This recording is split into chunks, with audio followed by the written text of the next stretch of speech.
So we already had our first challenge, Halloween, the Halloween candy at home, the Halloween candy in the office. So the purpose of today's conversation is how to survive the Thanksgiving holiday, which is on Thursday. Why do I say on Thursday? Because it's not actually Friday, Saturday, and Sunday, right? Just as, unfortunately, I've talked to lots of moms, they buy the Halloween candy for the kids a week in advance. What do they do? Did they need buying? Coming home in the car, right? And then, of course, you have to go back again and buy it again because you feel so guilty and your kids don't have any, quote, candy, which they absolutely need to grow strong and big. So, before we talk about what we can do differently, let's look at a typical, I'm going to pass this around to this side of the room, the sign-in sheet. And again, I do highly encourage everyone to send me your logs so I can make comments and questions, et cetera, because the more you're engaged, the more value you'll get from this. Now, before I go through Thanksgiving, how are people doing in terms of working with that food plan? For those of you who were here last month actually, has the food plan and the grocery list and the recipes been helpful? So I know everyone's busy, no time for thinking, read a piece of paper, don't have to think, not too much of a hassle. You can order it even online, have it delivered to your home, and there it goes. I think the grocery list is very helpful. Great, you've used it. Yep. You don't have to organize it. Nope. And then you don't have to walk all through every aisle where they tempt you to spend your money, waste your calories, et cetera, et cetera. As you know, if you walk the perimeter of the grocery store, clearly it's a lot less expensive in every which way, calorically, financially, et cetera. So let's talk about traditional Thanksgiving. And I didn't do this even supersized. Turkey. Turkey's pretty good. White meat, dark meat, doesn't make that much of a difference. 350 calories, no carbs. So what do you want? You want a lot of turkey. Candied sweet potatoes. This is per cup. I'm going to just show you what a cup is. Voila. Okay? This is 2 cups. Okay, so think of 2 cups of that on your plate. So going down the list, candied sweet potatoes already, 360 calories, 64 grams of carbs. If you think even of every piece of bread, I'm even exaggerating, I'm pushing the number up. If you think of every piece of bread as having 20 grams of carbs, 15 to 20, this is about, I call this 4 pieces of bread right there. Now you go to cornbread, 200 calories, 22 grams of carbs. That's for small cornbread. Mashed potato, 370 calories, 55 grams of carbohydrate. You know what you should be doing now? Praying to God. No heart attack today. Uh-oh. Wow. Stuffing, 420 calories, 38 grams of carbs. So we're talking about one of these being a unit. This is already a double and that's already a double. But let's keep going. A half a cup of cranberry sauce. That's kind of shocking. But let's actually just take a minute because I bought one at the grocery store. So they say this little thing, how many servings would anyone guess this has? 4. Let's hear the numbers. 1, 2, 4. 2, 2, 1, 4. Okay. 8. All right. 8. All right. So we have from 1 to 8. This is a serving they call a quarter of a cup, and these have 6 servings. Now tell me, who is going to divide this in 6? Nobody, unless you had, 6 3-year-olds. So if you multiply the 21 grams of sugar in this by 6, you've got 126 grams of sugar. That's a lot. That's way, way a lot. Because again, if we take 126 and we divide it by 4, it's over 30 teaspoons of sugar in a quarter of a cup. How many people have ever made cranberry sauce? What's the recipe? Sugar. How much sugar? 1 cup. So at the end of today, I'm going to give you another recipe on making a no sugar cranberry sauce. Okay, so going on, we have the cranberry sauce. We have the green bean casserole, 450. Why? Because of all the fat in the almonds. 18 grams of fat. Wine. Wine's probably one of the better things on this list at 350 and 12. Coming to a total, a grand total, ladies and gentlemen, of 27.20 with no dessert, no appetizers. And this isn't like triple portions. This is your basic large portion. Not small, not double. Okay, shall we keep on the straight and narrow here? Now we have desserts.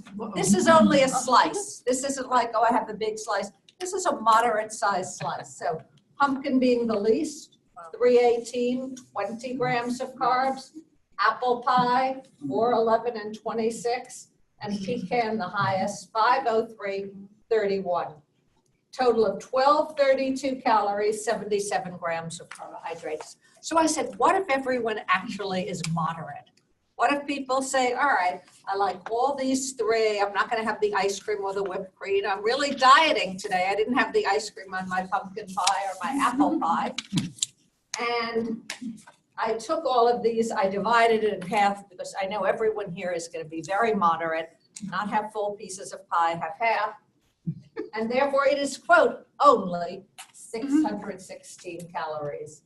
And then you divide the 77 and a half, you have a little more, it's about 40 grams of carbs. So there it goes. Now we get our grand total. I put appetizers, miscellaneous appetizers is 350, which is actually, in my opinion, minuscule. Because if you have 2 ounces of nuts, there's 350 calories already. Two pieces of cheese and crackers, there's 300. So if you have nuts and cheese and crackers and a beer, the number's going up. But I figured, let's go with the conservative number because I know everyone here would be very careful. So 350 calories, dinner at 27.20. I brought the dessert down to 900 and we get 3,978 calories or 336 grams of carbohydrates. Oh, that's one meal, one day. Nobody is going to feel well after that. What do you do after Thanksgiving? You go to sleep because all those carbohydrates, as we know, raise the blood sugar. You're going to feel better for an hour and a half, maybe, and then you're going to crash. Okay? So let's talk about, since Thanksgiving is here in 2 weeks, more or less, and it happens every year, what can you do to pull this down? So let's go back to the beginning. First of all, you want to begin your day in a positive way. All over the area, in the city, in the suburbs, all over, there are turkey trots or ways to walk. And you don't, if you're not in the mood for a 5-mile run, you can take a 45-minute walk. And therefore, you're getting your body into a more positive place rather than getting up, sitting around, and slouching towards dinner, right? Or slouching towards letting go. Because when you move, you feel better. And when you move and you feel better, you don't want to be crashing in the late afternoon with this 3,000 calorie stuffed extravaganza.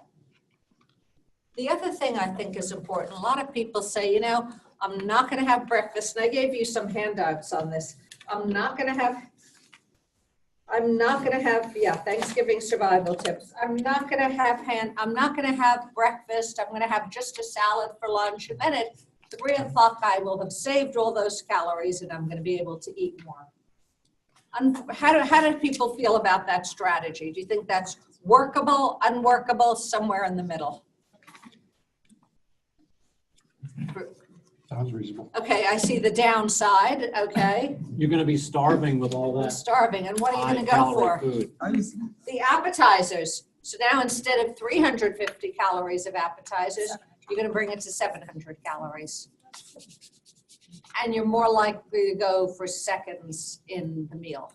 So the question is, how can I still enjoy this meal? Because it's a holiday, it's an eating holiday, and be sane, right? And have fun. So you see, your turkey is clearly your best bet. You want to load up your plate on turkey. Okay. Do we need candied sweet potatoes? Yes. Yes? Why is that? Delicious. They're delicious. So if you say they're delicious, then what I say is you have $1. So if you had a quarter of this or a third of this, now you're bringing it down to 1.20, right? And it's a totally different thing. Or here's another thing I suggest. Make sweet potatoes, you cook it, you cut it in half and put a little, squeeze an orange and put some cinnamon and nutmeg on it. Very simple recipe. It's the orange and even a little bit of whipped butter is delicious. Now you could try that before Thanksgiving, or you could have, I always try to have two things, the high octane and the low octane. I don't actually serve candied sweet potatoes because I really don't like them, but many families do. Why do you do what you do? It's what? It starts with the T. Tradition, right? It's tradition. My mother did it. My grandmother did it. I've got to do it.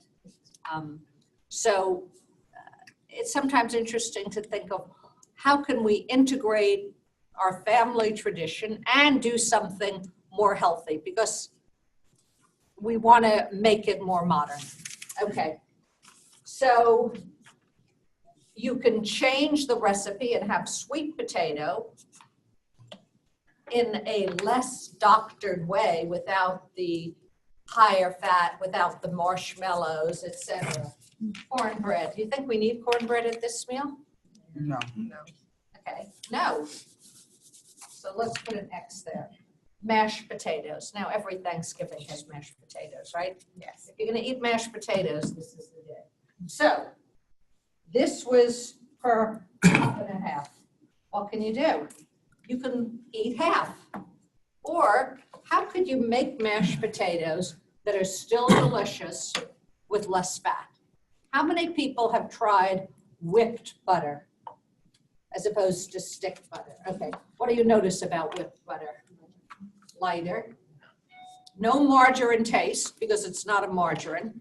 It's simply butter whipped to be more spreadable.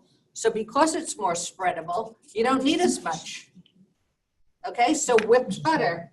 And therefore you can bring it down probably to 200 calories. Smaller portion, bring this to 38. Okay? Are you still having an enjoyable meal? Are you still keeping with what you call traditional? Yes. Okay, stuffing. Only Thanksgiving would we have 5 starches in one meal. But since that's what it is, let's go for it. I think I put in the packet a different kind of stuffing recipe. Hopefully it is here, and if not, I will go over it. So what I do for stuffing is I saute celery, mushrooms with a little olive oil. I mix it into a basic bread stuffing, and then I chop up an apple. And then, believe it or not, what I put on it is a bottle of beer. I don't even drink beer, truthfully, but I put a bottle of beer on the stuffing mix. it moistens it, and it gives it a little bit of extra flavor. And then I will confess, I do stuff it in my turkey. I don't put it on the side. You have to be careful of safety, but I do put this is a great recipe. Why? You're adding no saturated fat, and you have a lot of flavor.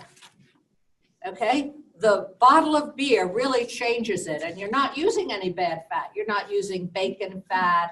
You're not using lots of high fat items. You have a little bit of olive oil in a large amount because you're making it usually for a big crowd. I thought beer was fattening. Yeah, but think of it. Drinking beer